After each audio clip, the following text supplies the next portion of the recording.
The arena fell silent as Warlord Krezith's voice boomed across the assembled masses.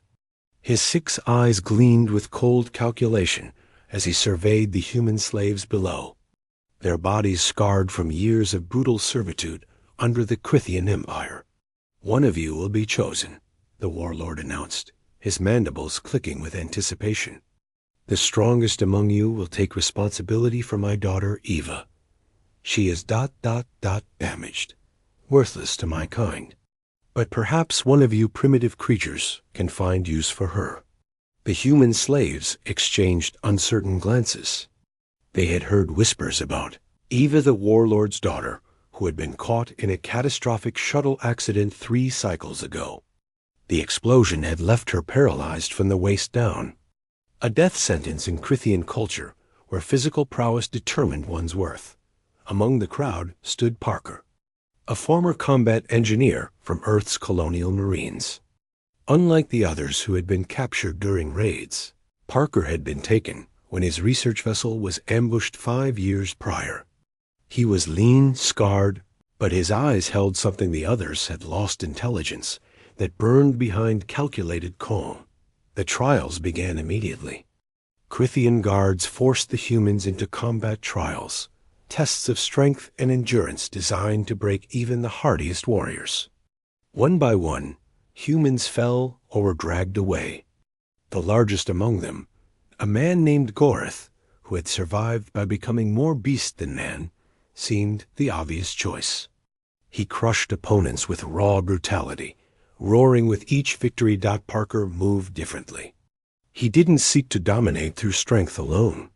When faced with impossible weight tests, he built leverage systems from arena debris. When forced into combat, he used precision over power, exploiting weaknesses rather than matching force with force. The Krithian observers chittered with confusion. This one wasn't the strongest. Yet he advanced. By the trial's end, 3 humans remained. Goreth, a woman named Syrah, who fought with desperate fury, and Parker. Warlord Krezith descended from his observation platform, his massive form casting shadows over the exhausted survivors. "You?" He pointed a clawed appendage at Goreth. "You are clearly the strongest." "You will..." "No," Parker interrupted, his voice steady despite the audacity of speaking out. The arena gasped. Humans did not interrupt Krithian warlords. Krezith's eyes narrowed dangerously. "You dare speak, slave?" Parker stepped forward, his posture neither submissive nor aggressive. "You said the strongest would be chosen. But you didn't ask what your daughter needs. Strength that breaks isn't strength that protects. Strength that thinks, adapts, and builds, that's what ensures survival." The warlord's mandibles twitched. For a moment, death seemed certain. Then, unexpectedly, Krezith laughed a grating, harsh sound. "Bold words for prey. Very well, show me human. Prove your words have merit, or die proving them false." Parker was brought to Ava's chamber, a sparse room filled with Krithian medical equipment that hummed with an eerie blue light. She sat in a specialized chair, her lower body encased in an immobilization field. Her features were humanoid. The Krithians had evolved convergently, with humans in many ways, but her skin held an iridescent quality. And her eyes were larger, more expressive. She looked at Parker with undisguised hostility. "Another one of my father's tests? Just kill me and be done with it?" Parker studied the room, then her. "How long have you been stuck in that chair?" "Since the accident." 3 cycles. "Why do you care, human?" "Because I was a combat engineer before I became a slave," Parker replied, moving to examine her chair's mechanisms. "And because your father made a mistake. He thinks you're worthless because you can't walk. But mobility is just engineering. Engineering is solvable." Ava's eyes widened slightly. "The medical drones said my spinal column is severed. There's no repair. Not with Krithian medicine, maybe." Parker's fingers traced the immobilization field's controls. "But humans? We're persistent.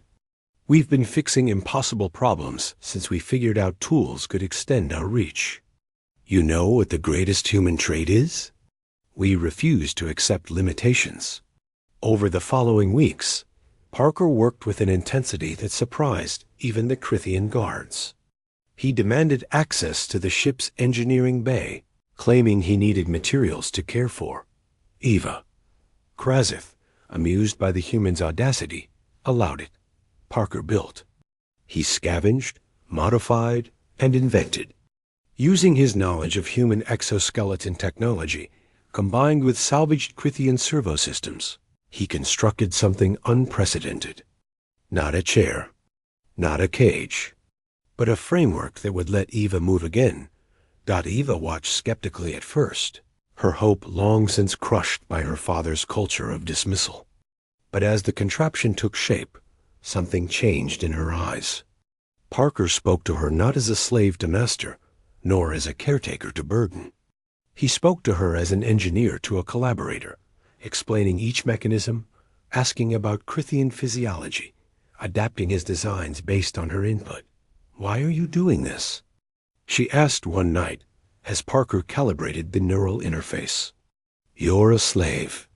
You owe me nothing. You could have let Gorath take this position, lived quietly." Parker looked up, his oil-stained hands pausing. "Because humanity doesn't measure worth by what you've lost. We measure it by what you do with what remains.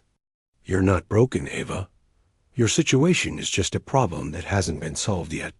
When the exoskeleton was complete, Parker helped Eva into it. The frame attached to her legs, her hips, connecting to a neural interface that read the signals her brain still sent. For the first time in 3 cycles, Eva stood dot, then she took a step, another, then another. The Crithian court gathered as Eva walked into the throne room, Parker at her side. Warlord Krazith rose from his seat, his 6 eyes wide with an emotion few had seen from Imshak. "Impossible," he breathed. "The medics said." "The medics gave up?" Parker interrupted again, his voice firm. "Humans don't give up. That's what makes us strong. Not muscles, not claws, but the refusal to accept defeat.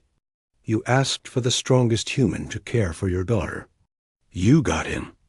Not because I can break bones, but because I can solve problems you didn't even know had solutions." Eva walked to her father, standing tall in her mechanical frame. "He's right, Father. Strength isn't just physical. And I'm not worthless. I never was." Krazith stared at his daughter, then at Parker. Slowly, something shifted in the warlord's expression. "No," he agreed quietly. "You never were." The warlord made a proclamation that day. Parker was no longer a slave. Eva would join the Crithian engineering course, her new perspective valued rather than dismissed. And the Empire learned a lesson that would ripple through their society.